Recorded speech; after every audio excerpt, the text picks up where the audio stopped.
Every gardener knows that the real secret to a thriving garden isn't in the seeds you plant, but in the soil that feeds them. Healthy, nutrient-rich soil is the difference between stunted plants and lush harvests, and there's no better way to build that kind of soil than by making your own compost manure. This isn't complicated, expensive, or just for seasoned gardeners. It's something every one of us can do. And today, I'll walk you through exactly how to do it step by step, while clearing up the myths and mistakes that leave so many compost piles lifeless. When we talk about compost manure, we're talking about creating a living soil amendment that doesn't just feed plants but feeds the soil itself. Unlike chemical fertilizers, which give plants a quick jolt and then fade away, compost manure builds long-term fertility. It delivers a slow, steady supply of nitrogen, phosphorus, and potassium, but it also adds something more important: beneficial microbes. These microbes are the invisible workforce in your soil, breaking down organic matter, unlocking nutrients, and making them available to roots. The success of compost manure begins with the ingredients you choose.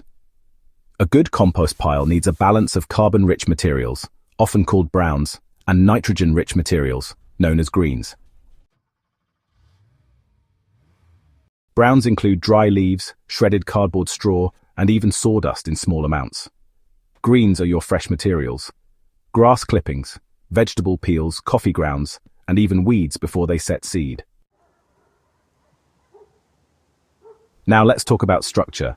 The way you layer your compost makes a big difference. Start with a base layer of coarse browns like small sticks or corn stalks. This creates airflow from the bottom. Then add alternating layers of greens and browns, always finishing with browns on top to keep odors down and pests away. Each layer should be a few inches thick.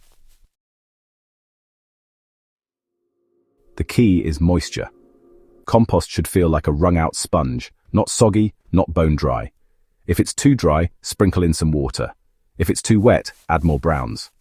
Covering your pile with a tarp helps keep rain from flooding it while locking in the heat that microbes need.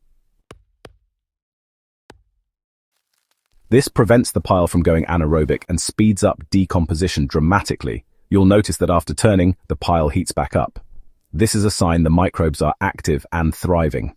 For gardeners with limited time, even turning once a month will make a big difference compared to leaving it untouched.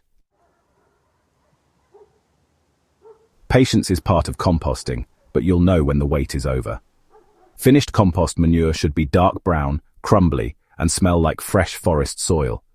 There should be no recognizable food scraps left, and the pile should feel cool, not warm.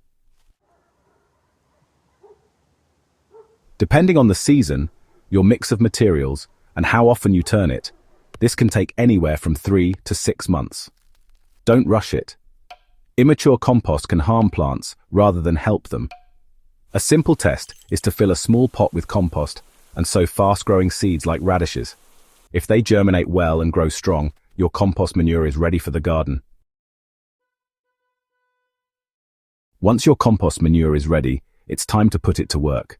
You can spread it in a layer across your garden beds, mix it into the soil before planting, or, side dress crops during the growing season.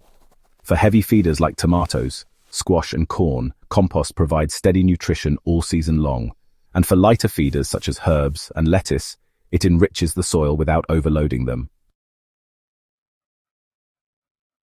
Compost tea, made by steeping compost in water for a few days, can also be used as a liquid fertilizer that delivers nutrients and microbes directly to plant roots.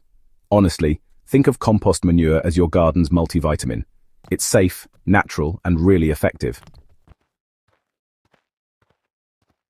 Making compost manure is one of the simplest yet most powerful practices in organic gardening. You take what would otherwise be waste, kitchen scraps, garden clippings, autumn leaves, and transform it into, black gold for your soil.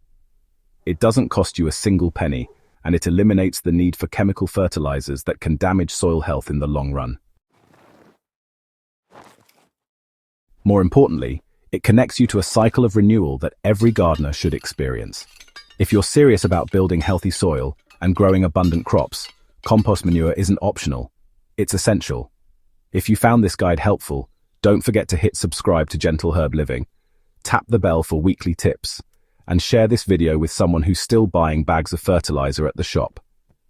Together, we can build gardens that thrive naturally.